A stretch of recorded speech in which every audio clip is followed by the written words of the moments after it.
Hello friend, तो आज के इस वीडियो में हम पढ़ेंगे क्लास ईयर्थ एनसीईआरटी हिस्ट्री बुक का चैप्टर सेकंड। इससे पहले चैप्टर फर्स्ट ऑलरेडी मैंने अपलोड कर दिया है, आप प्लेलिस्ट में जाके चेक कर सकते हैं। और क्लास सेवन्थ और क्लास सिक्स बुक भी पूरा मैंने करवा दिया है, आप चैनल पे जाके देख सकते हैं। तो चलिए स्टार्ट करते हैं। चैप्टर का नाम है व्यापार से साम्राज्य तक कंपनी की सत्ता। आप लोग को क्या करना है, पहले बुक से इस पूरे चैप्टर को अच्छे से पढ़ लेना है, उसके बाद ही आपको अपने नोट्स बनाने हैं। तो चलिए स्टार्ट करते हैं। 1707 में औरंगजेब की मृत्यु के बाद बहुत सारे मुगल सूबेदार और बड़े बड़े जमींदार अपनी ताकत दिखाने लगे। अंग्रेज एक छोटी सी व्यापारिक कंपनी के रूप में भारत आए थे। अंग्रेज सबसे पहले एक छोटी सी व्यापारिक कंपनी के रूप में ही भारत आए थे। यहाँ देखते हैं कि भारत में सबसे पहले कौन आया, पुर्तगाली आए, उसके बाद डच आए, फिर अंग्रेज और फिर फ्रांसीसी। फिर देखते हैं पूर्व में EIC यानी ईस्ट इंडिया कंपनी का आना। EIC मतलब ईस्ट इंडिया कंपनी है। 1600 में EIC ने इंग्लैंड महारानी एलिजाबेथ फर्स्ट यानी एलिजाबेथ प्रथम से चार्टर मतलब क्या होता है, इजाज़तनामा, चार्टर लिया। कंपनी को पूर्व में व्यापार का अधिकार मिला। इजाज़तनामा क्या था कि इंग्लैंड की व्यापारिक कंपनी उस इलाके में EIC से होड़ नहीं करेगी, यानी जो बाकी सारी कंपनियां हैं वो ईस्ट इंडिया कंपनी से होड़ नहीं करेंगी, यानी कंपटीशन नहीं करेंगी। सस्ती कीमत पर चीज़ खरीद कर यूरोप में महंगी बेचना। फिर भी यूरोपीय ताकतों के पूर्व के बाज़ारों में आने से नहीं रोक सकी, यानी EIC कंपनी इजाज़तनामा के बाद भी जो बाकी यूरोपीय ताकत थी उनको पूर्व के बाज़ारों में आने से नहीं रोक सकी। फिर देखते हैं वाणिज्यिक क्या है, व्यावसायिक उद्यम है, यानी सस्ते में चीज़ों को खरीद कर महंगे में बेचना, उसे वाणिज्यिक कहते हैं। वाणिज्यिक और व्यापार ये दोनों अलग अलग चीज़ें हैं। EIC बंगाल में व्यापार यानी ईस्ट इंडिया कंपनी का बंगाल में व्यापार। पहली इंग्लिश फैक्ट्री थी जो 1651 में बनी, ये हुगली नदी के किनारे। व्यापारियों को फैक्टर तथा वेयर हाउस को फैक्ट्री कहा जाता था। वेयर हाउस यानी निर्यात होने वाली चीज़ों को जमा किया जाता था, यानी जहाँ पे निर्यात होने वाली सारी चीज़ों को इकट्ठा किया जाता था उसे वेयर हाउस या फैक्ट्री कहते हैं। इंपॉर्टेंट क्या है, EIC ने व्यापार किया, युद्ध किया, प्रतिस्पर्धा किया और किले भी बनवाए। अब मुगल शासकों को रिश्वत देकर तीन गाँव की जमींदारी खरीदी। वो 3 गाँव कौन कौन से थे, कालीकट यानी कोलकाता, सुल्तानाती और गोविंदपुर। इनकी समस्या क्या थी, यूरोप के बाज़ारों में बारीक सूती कपड़े, रेशम, काली मिर्च, लौंग, इलायची, दालचीनी, इन सब की बहुत ज़्यादा मांग थी। तो जो इनकी बढ़ती मांग से प्रतिस्पर्धा हुई और यूरोपीय कंपनी का मुनाफा गिरने लगा। फिर देखते हैं बंगाल के नवाब का सही क्रम। मुर्शिद कुली खान, अलीवर्दी खान, सिराजुद्दौला और मीर कासिम। ऐसा नहीं है कि इनके बीच में और कोई शासक नहीं आए थे, लेकिन ये सारे प्रसिद्ध शासक थे। व्यापार से युद्ध। 18वीं सदी कंपनी व बंगाल के नवाबों से टकराव हुआ। शासकों ने कंपनी को रियासत देने से मना किया, नजराने मांगे, सिक्के ढालने से मना किया, किलेबंदी पर रोक लगाई, यानी जो ईस्ट इंडिया कंपनी किलेबंदी करवा रही थी उसको शासक ने रोक दिया था। कंपनी पर धोखाधड़ी का आरोप लगाया। बंगाल सरकार की राजस्व वसूली कम हो गई। कंपनी टैक्स चुकाने को तैयार नहीं थी। कंपनी का कहना था कि स्थानीय अधिकारी की वेतु की मांग से व्यापार तबाह हो रहा है। तो इनकी जो इन दोनों की रायों की वजह से टकराव हुआ और इसके परिणाम स्वरूप प्लासी का युद्ध हुआ। तो प्लासी का युद्ध देखते हैं। प्लासी का युद्ध ये इंपॉर्टेंट है, ये 1757 में हुआ था, सिराजुद्दौला और अंग्रेज के बीच में। इसके कारण क्या थे, कंपनी को कहा था कि हमारे राजनीतिक हस्तक्षेप ना करें और राजस्व अदा करें, यानी कंपनी से सिराजुद्दौला ने कहा था कि हमारे राजनीतिक मामलों में हस्तक्षेप ना करें और राजस्व यानी टैक्स अदा करें। कासिम बाजार में स्थित इंग्लिश फैक्ट्री पर हमला कर दिया, यानी इतना कहने के बाद भी जब कंपनी नहीं मानी तो सिराजुद्दौला ने कासिम बाजार में स्थित इंग्लिश फैक्ट्री पर हमला कर दिया। हमला करके उस पर कब्जा कर लिया, गोदाम पर ताला लगा दिया, अंग्रेज़ों के जहाज घेर लिए और हथियार छीन लिए।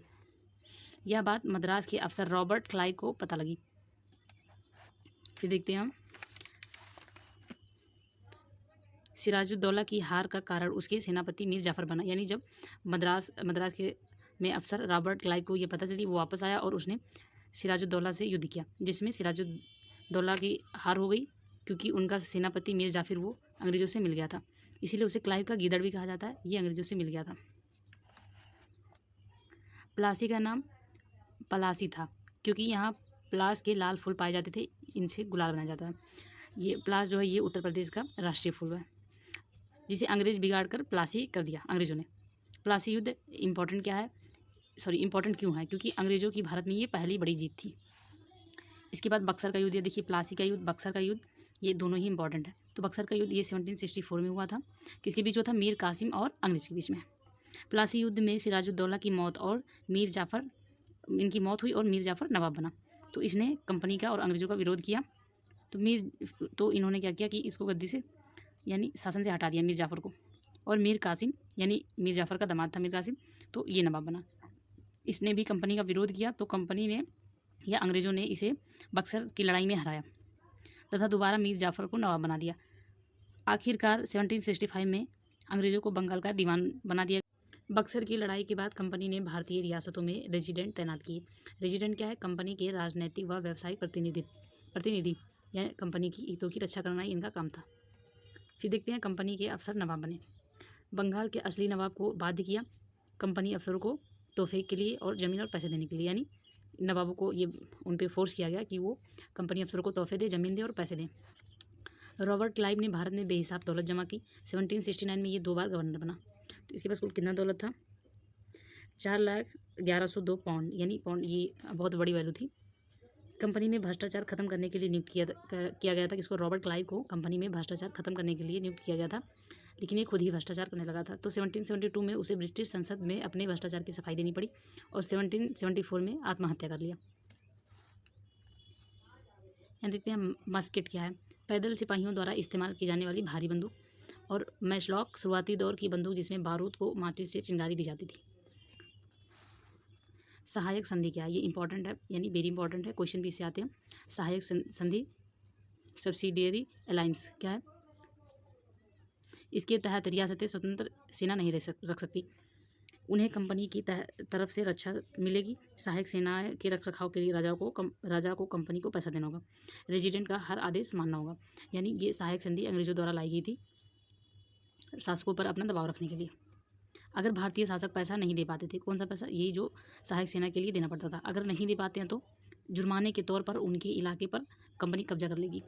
इसमें जैसे अवध के नवाब को 1801 में अपना आधा इलाका कंपनी को देना पड़ा था क्योंकि वो पैसा नहीं दे पाए थे, और हैदराबाद के कई इलाकों को भी। इसकी स्थापना किसने की? Richard Wellesley. फिर ये संधि कब तक चली थी? 1798 से 1805 तक। तो सहायक संधि याद रखिएगा, इंपॉर्टेंट है। फिर देखते हैं टीपू सुल्तान शेर मैसूर। टीपू सुल्तान को शेर मैसूर क्यों कहा जाता है? क्योंकि एक बार शिकार पर इन पे एक जिंदा शेर ने हमला कर दिया। ये निहत्थे थे, फिर भी इन्होंने शेर को मार गिराया था, इसलिए तभी से इनका नाम शेर मैसूर भी है। ये हैदर अली के पुत्र थे। हैदर अली ये 1761 से 1782 तक रहे, और इन्हीं के पुत्र थे टीपू सुल्तान 1782 से 19 तक। मैसूर रियस यानी मैसूर और अंग्रेजों के बीच जो युद्ध हुआ था, तो इसका कारण क्या था? कालाबार तट पर नियंत्रण, यानी जो टीपू सुल्तान थे उनका कालाबार तट पर नियंत्रण था, और उस तट से मिर्च मसाला इलायची का निर्यात होता था। तो टीपू सुल्तान ने उस पर बाध्य लगा दिया था कि जितने भी उनके इलाके में जितने भी बंदरगाहें हैं उस पर से निर्यात नहीं होगा, और यही बात अंग्रेजों को बुरी लगी थी। 1785 में टीपू सुल्तान ने निर्यात पर प्रतिबंध लगा दिया, जिसकी वजह से युद्ध हुआ था। चलिए फिर देखते हैं आंग्ल मैसूर युद्ध। देखिए ये 2 युद्ध हैं, आंग्ल मैसूर युद्ध और आंग्ल मराठा युद्ध, और दोनों ही इंपॉर्टेंट है, तो आपको याद रखना।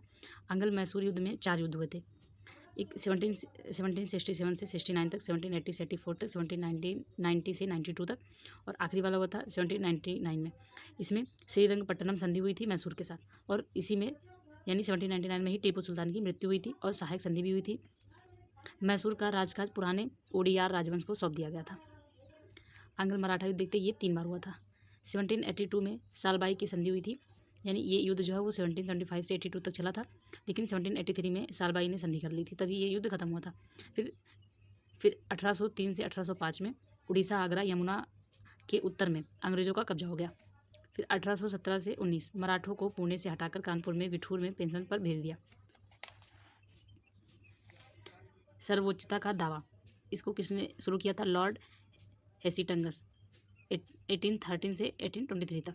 इसके अंतर्गत कंपनी अपनी सत्ता को सर्वोच्च मानती थी और रियासतों का अधिकरण अपना अधिकार मानती थी, यानी इनका मानना था कि यूरोपीय शासक यानी इनकी कंपनी अच्छे से रियासत चला सकती है, और इसीलिए बाकी रियासतों पर अधिकार करना इनका अधिग्रहण करना इनका अधिकार है, जिसका कित्तूर कर्नाटक की रानी चेन्नम्मा ने विरोध किया था। याद रखिएगा, रानी चेन्नम्मा इंपॉर्टेंट थी। फिर विलय नीति क्या है? विलय नीति जिसे हड़प नीति भी कहते हैं, the doctrine of lapse, important है विलय नीति और हड़प नीति। इसे लॉर्ड डलहौजी ने शुरू किया था। शासक के मृत्यु के बाद, यानी इस नीति के अंतर्गत शासक के मृत्यु के बाद यदि उसका कोई पुत्र उत्तराधिकारी नहीं है तो कंपनी उसकी रियासत हड़प लेगी, ये इस नीति का उद्देश्य था। एग्जाम्पल में सतारा, ये बहुत बार आया है कि जो विलय नीति थी सबसे पहले विलय नीति की जाल में कौन सा राज्य फंसा था? तो वो सतारा है 1848 में, यही प्रथम था। उसके बाद संबलपुर 1850 में, उदयपुर 1852 में, नागपुर 1853 में और झांसी 1854, अवध 1856 में। फिर देखते हैं 1773 का रेगुलेटिंग एक्ट क्या है। इसमें सुप्रीम कोर्ट, इसके अलावा कलकत्ता में अपीलीय अदालत और सदर निजामत अदालत की स्थापना की गई थी। हेस्टिंग्स पर ब्रिटिश संसद में महाभियोग का मुकदमा चलाया गया। फिर देखते हैं नए शासन की स्थापना। इसमें सबसे पहले थे वॉरेन हेस्टिंग्स। उस समय प्रकाशीय इकाई यानी प्रेसिडेंसी कौन कौन सी थी? बंगाल, मद्रास, बम्बई, यानी जितने भी इलाकों पर कंपनी ने कब्जा किया उनको 3 भागों में बांटा गया। बंगाल, मद्रास, मुंबई, ये 3 प्रेसिडेंसी थी। प्रेसिडेंसी क्या है? जो क्षेत्र ईस्ट इंडिया कंपनी के अंडर में रहे उसे प्रेसिडेंसी कहते हैं। वॉरेन हेस्टिंग्स ने प्रकाशीय सुधार किए, जिसे न्याय व्यवस्था लाई 1772 में। ये न्याय व्यवस्था क्या थी कि हर जिले में 2 अदालतें होंगी। पहला फौजदारी अदालत और दीवानी अदालत यानी राजस्व। फौजदारी अदालत ये जिला कलेक्टर के नियंत्रण में कार्य करेंगे। जिला कलेक्टर यानी ये यूरोप से ही नियुक्त होकर आते थे जिला कलेक्टर, तो ये इंडिया में नहीं था। तो अदालत, ये फौजदारी अदालत को काजी और मुफ्ती चलाते थे। काजी जो न्यायाधीश होते थे, मुफ्ती यानी मुस्लिम समुदाय का न्यायविद, और जो दीवानी अदालत थी उसके मुखिया जिला कलेक्टर खुद ही होते थे। तो निष्कर्ष क्या निकलता है कि ईस्ट इंडिया कंपनी व्यापारिक, भौगोलिक, राजनीतिक सत्ता स्थापित कर चुकी थी। यानी इन्होंने बहुत बड़े क्षेत्र पे अपने भौगोलिक और राजनीतिक सत्ता को स्थापित कर लिया था। फिर लास्ट में देखते हैं भाप इंजन। 19वीं सदी में ही भाप इंजन बनाई गई थी। समुद्र मार्ग से भारत पहुंचने में 6 से 8 माह का समय लगता था। भाप इंजन वाले जहाज़ से यह मात्र 3 हफ्तों में पूरा हो जाता था। यानी सफ़र जो पहले बहुत ज़्यादा समय लगता था वो भाप इंजन की सहायता से बहुत ज़्यादा कम हो गया।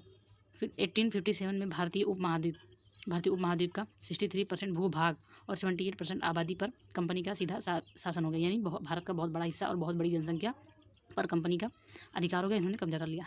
तो फ्रेंड, चैप्टर थोड़ा ज़्यादा बड़ा था, मैं आपको पूरे नोट्स दिखा देती हूँ। आपको क्या करना है, वीडियो को पॉज कर लेना, उसके बाद अपने नोट्स बना लेने हैं। आप एक बार चैप्टर को ज़रूर पढ़िएगा और उसके साथ ही अपने नोट्स बनाते चलिएगा।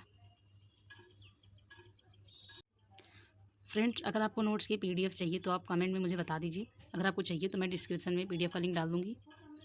अगर आपको वीडियो अच्छा लगता है या नोट्स पसंद आते हैं मेरे, तो आप वीडियो को लाइक करें, कमेंट करिए और चैनल को सब्सक्राइब कर दीजिए। फ्रेंड, अगर आपको नोट्स से रिलेटेड या फिर जितने भी पिछले नोट्स मैंने करवाए उससे रिलेटेड कोई भी अगर क्वेश्चन हो, कोई भी कन्फ्यूजन हो, तो आप कमेंट करके मुझसे पूछ लीजिएगा।